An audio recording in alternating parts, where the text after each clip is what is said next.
आज फ्रेंड्स आपण मानक मु शेयर करी गोटे नमकीन रेसिपी। तो कम खर्चरे भी आपण मैंने बनई पारे, मार्केट भी बहुत खर्च कम पड़ो, पुणी आपण मैंने इजी घरे प्रस्तुत करेंगे से रेसिपी आज आपण मानक शेयर करी। नमस्कार, जय जगन्नाथ फ्रेंड, जिली कुकिंग को आपण मानक अनेक अनेक स्वागत। प्रथम आम गोटे गिना मैदा ना, मैदा बदल आपण मैंने अटा भी नहीं पारे, जेहेतु जदि पिलामानन हेल्दी चाहूँ ताल अटा भी बनई पारे, अटारे भी। तो अल्प टिके से जीरा ऐड करवा, जीरा बदल आपण मैंने जुआणी भी ऐड करेंगे, अल्प टिके रिफाइन तेल ऐड करी आपको टिके आमे भलसे मिक्स करी गोटे खास्ता आमे प्रस्तुत करदबा। तो देखंतु मैदार पूरा स्ट्रक्चर पूरा चेंज हो सारी, जमती मुठा करेंगे ना सेमती मुठा हो, तो खास्ता परफेक्टली होगी जानीपारे।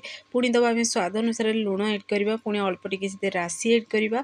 राशि ये पूरा पूरी ऑप्शनल अच्छी, आपण मैंने चाहिए ऐड करेंगे ना स्किप भी करेंगे। तो अल्प अल्प पानी ऐड करी गोटे आम डो प्रस्तुत करदबा। अल्प टिके से रिफाइन तेल आम अल्प टिके ग्रीस करी भलसे टिके हाथ साहाय्य आपको पुणी थे टिके मिक्स करदे, मिक्स करी आपको आम साइड टे रखीदे। पुणी देखो गोटे छोट गिनारे मु अल्प टिके बड़ 2 चामच घी से नहीं, घी पुणी अल्प टिके से आरारूट ऐड करवा। आरारूट 2 चामच ऐड करछि, आपण मन चाहिए मैदा ऐड करेंगे, किंतु देखिए जदि आरारूट पेस्ट प्रस्तुत करेंगे तो जल्दी बहलिया बनीज, आ मैदा टिके टाइम लगाए बहलिया बनवाई। तो देखो ये गोटे स्ट्रक्चर हवा दरकार। तो साइड्रे रखीदे, ये डो को आम भलसे टिके आउ थे पुणी थे टिके सॉफ्ट बनईदे, आपको पुणी 4 भाग में विभक्त करवा। तो देखो मुझे छुरी साहाय्य कटिंग कर देछि 4 पीसेस रे। तो एबे कौन करवा ना, से आम गोटे भाग नहीं कि गोलाकार बनईदे। गोलाकार बनईकि अल्प टिके से अटा बा मैदा को ग्रीस करी आम गोटे ये पूरा सर्कल बनईदे, जमीती आपण मैंने रुटी पे बनाऊँच से बनइबे, किंतु देखिए आउ टिके हल्का जमी पतला थी। तो देखो ये पतलार गोटे आम सर्कल बनईदे।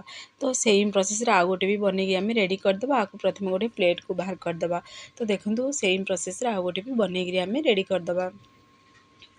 तो देखिए ये बनवाटा बहुत इजी, कम खर्चरे भी आपण मैंने बनई पारे, कम समय भी बनिकी पूरा रेडी हो फटाफट।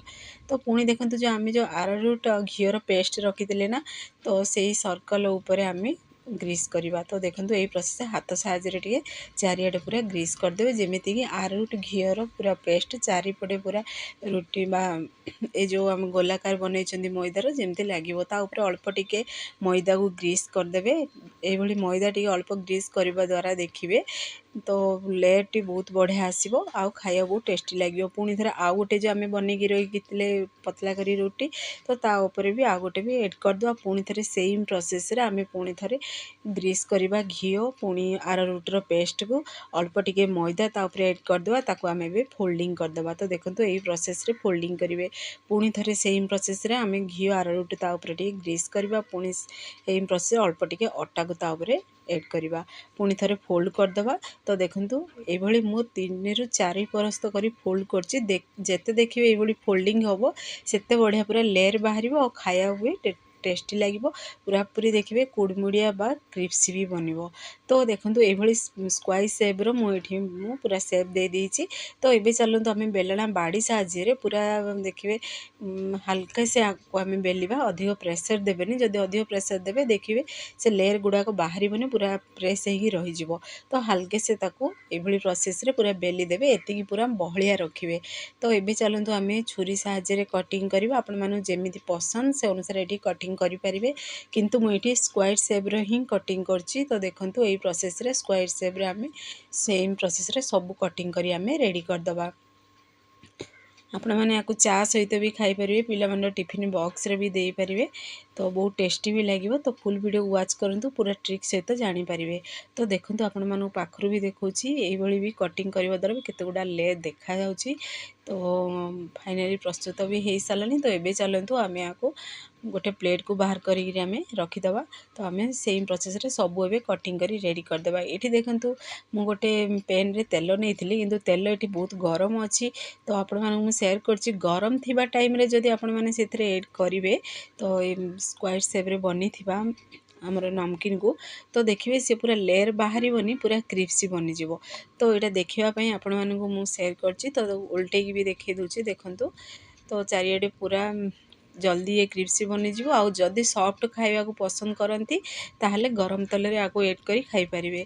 आ जदि क्रिप्सी बनिया को चाहूँगी मु आगु आपण मानू आग स्टेप रे देखेबी। तो देखंतु बनिकी आम रेडी हो सारानी। ये टिके सॉफ्ट रहिबो, बाहर क्रिप्सी रहिबो, टिके ये भितर सॉफ्ट रहिबो। आको एमिति भी आपण माने आको खाई पारिबे। तो आ ऊपर देखि गुगुनी भी एड करी चाट बनेबी आपण माने आको खाई पारिबे। तो गोटे स्टेप बनिकी आमर रेडी हो सारानी। तो आ गोटे स्टेप केमिति बनेबे आपण मानू मु शेयर करछु देखंतु। तो ए देखंतु एबे जो एड करले तेल हल्का ही उषुम अछि, टिके हल्का छोट छोट बबल्स आछि। तो आपण माने देखि जानि परथिबे तेल पूरा पूरी हल्का गरम थिबो जदि एड करिवे से क्रिप्सी बनिबो। आ जो आमे जो फोल्डिंग ऊपर फोल्डिंग करथिले तार लेयर भी पूरा बाहरिबो। आ खाइबा भी टेस्टी लागियो, क्रिप्सी लागियो। गोटे आपण मानू पाखरु मी देखौछि देखंतु केते बढ़िया देखंतु पूरा लेयर बाहरछि, पूरा क्रिप्सी भी रहइबो। तो एमिति भी आपण माने आको बनेगिरी खाई पारिबे। तो दुई प्रकार आपण मानू केमिति बनेगिरी खाइबे मु शेयर करि साछि। तो फुल वीडियो वॉच करिगिरी घरे बनातो देखिबे, परफेक्टली पूरा बनिबो। तो देखो आ गोटे स्टेप भी बनेगी आमर रेडी हो सारानी।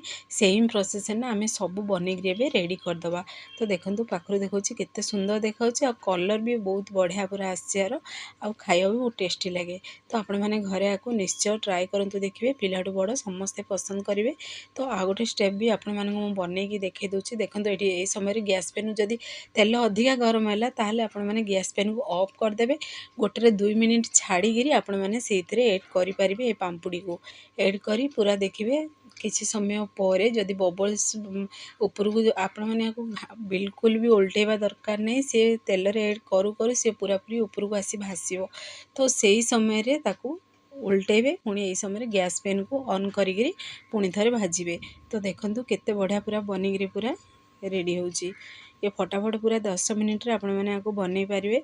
तो एबे चलतु टिके आमे गैस पेन को हाई फ्लेम रे समय रखिकी आपको टिके आमे भाजीदेवा केवल कलर पाई। जेहेतु पूरा स्लो आंच रे जदि बनई थिबे देखिए से पूरा क्रिप्सी भी हो भितर भी बहुत बढ़िया पूरा सिझिबो। तो फाइनली देखंतु बनी भी सारानी। तो एबे गोटे आमे प्लेट को बाहर करदबा। सेम प्रोसेस रे बनईकी आमे एबे रेडी करदबा। तो आपण मैंने जदि भिडियोटी पसंद आसो ताहले सांग मानकु शेयर करंतु, लाइक करंतु। चैनल जदि नुआ अछंदी चैनल को मोर सब्सक्राइब कर दियंतु, बेल आइकन को क्लिक कर दियंतु, जहाँ फल मोर सब वीडियो नोटिफिकेशन प्रथमे आपण मानकु पहुँचबो। मु एमती इजी इजी वीडियो नहीं आसबी, आपण मैंने देखिरी घरे आको निश्चय ट्राए करंतु। तो चलंतु आपण मानकु मु खंड करी भी देखै दोछि, पाखरु भी देखौछि। देखंतु केते बढ़िया पूरा बनी पूरा रेडी हो साछि। तो देखंतु केते पूरा क्रिप्सी भी बनीची। तो खंड करी भी आपण मानकु देखै दोछि। तो फाइनली आमर नमकीन रेसिपीटी प्रस्तुत हो सारी। तो निश्चय घरे ट्राए करूँ। जदि फेसबुक पेज देखुं ताहले फेसबुक पेज मोर फॉलो करूँ। से पर्यंत रोची पुणी एक नुआ रेसिपी नहीं आसबी। नमस्कार, जय जगन्नाथ।